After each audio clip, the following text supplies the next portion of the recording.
Halo Bu Ayang, Assalamualaikum warahmatullahi wabarakatuh. Perkenalkan, nama saya Citra Putranini dengan nomor NIM K311200124 dari Program Studi Ilmu Komunikasi.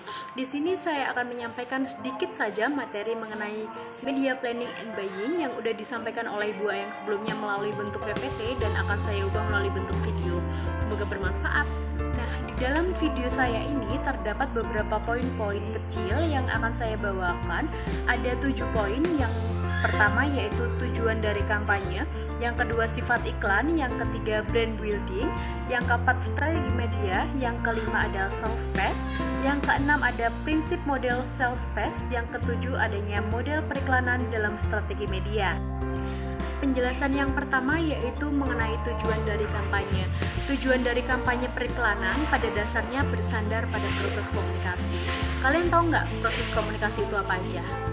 Nah, proses komunikasi ini terdapat adanya ketidaksadaran, adanya kesadaran, lalu pemahaman serta citra, adanya sikap, dan juga yang terakhir adanya sebuah tindakan.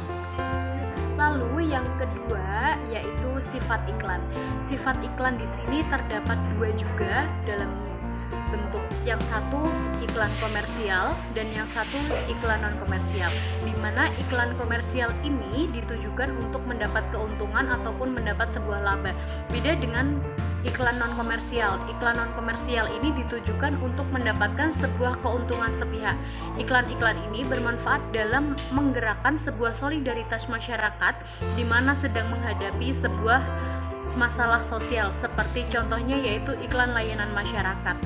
Lalu poin yang ketiga yaitu mengenai brand building, di mana brand building ini dilakukan dengan melalui dua tahap. Tahap yang pertama yaitu awareness dan image dari building sendiri, dan yang kedua yaitu interest, trial, and loyalty building. Perspektif strategi brand planner dalam menyusun intricate marketing communication sebaiknya didasari oleh tujuan komunikasi brand. Yang keempat yaitu ada strategi media. Strategi media ini terdapat 4 kegiatan strategi media masing-masing. Yang pertama yaitu memilih target audiensnya, yang kedua yaitu memspesifikasikan dari tujuan media, yang ketiga memilih kategori media dan sasaran, dan yang keempat yaitu membeli media. Dari poin-poin yang saya jelaskan barusan, di bawah ini saya akan menjelaskan secara lebih rinci mengenai poin-poin yang saya sampaikan dari memilih target audience tadi, memspesifikasikan tujuan media, memilih kategori media, dan membeli media. Yang pertama yaitu memilih target audience. Faktor utama dalam mengsegmentasikan audiens sasaran yaitu terdapat pada geografis, lalu adanya demografis, adanya pemakaian produk, dan juga adanya gaya hidup. Audiens sasaran didefinisikan dalam batas spesifik yang mempunyai implikasi jelas untuk pesan. Audiens sasaran tersebut dapat didefinisikan dalam sebuah batas spesifik yang mempunyai implikasi jelas untuk pesan dan juga strategi media yang akan kita lakukan. Nah, selanjutnya yaitu menentukan sebuah tujuan media. Yang pertama dari tujuan media ini terdapat adanya jangkauan, di mana jangkauan ini menjelaskan sebuah presentasi audiens ataupun sasaran yang akan kita jangkau untuk kita ekspos sekurang-kurangnya 1 kali dengan pesan pemasang iklan selama jangka waktu tertentu. Lalu selain adanya jangkauan, kita juga adanya frekuensi, adanya bobot, adanya continue. Nah, continue ini sendiri yaitu bagaimana iklan ini dapat dialokasikan selama ditayangkannya sebuah iklan yang akan dikampanyekan.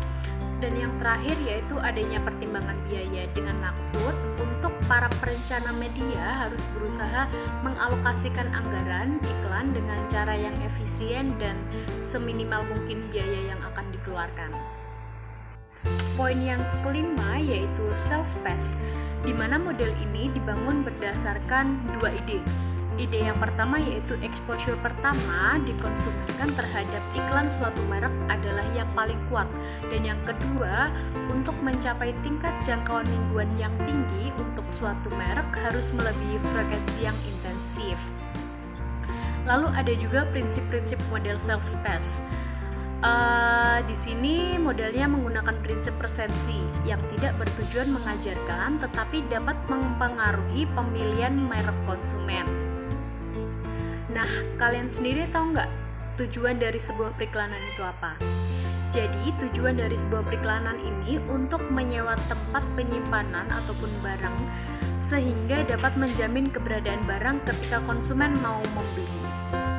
Poin selanjutnya yaitu adanya model periklanan dalam strategi media.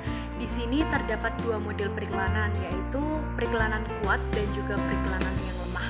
Dengan berbekal pengetahuan akan kekuatan brand, maka sebuah pemasaran akan dapat menentukan model apa yang akan digunakan. Selanjutnya yaitu adanya GPRS dalam praktek. Dalam prakteknya sendiri, penentuan GRPS dilakukan dengan menjumlahkan peringkat yang diperoleh setiap sarana. Perlu kita ketahui bahwa salah satu isu yang rumit dalam periklanan ini adalah tidak diketahuinya tentang exposure yang efektif. Lalu yang kedua, muncul sebuah konsep exposure hipotesis di mana exposure yang pertama dan kedua itu mengalami sebuah kebingungan dan ketidakfahaman dalam mempelajari. Demikian poin-poin dari materi media planning and buying yang dapat saya sampaikan. Apabila masih sangat banyak kekurangan dan juga kekeliruan, saya mohon maaf yang sebesar-besarnya. Wassalamualaikum warahmatullahi wabarakatuh. Bye-bye.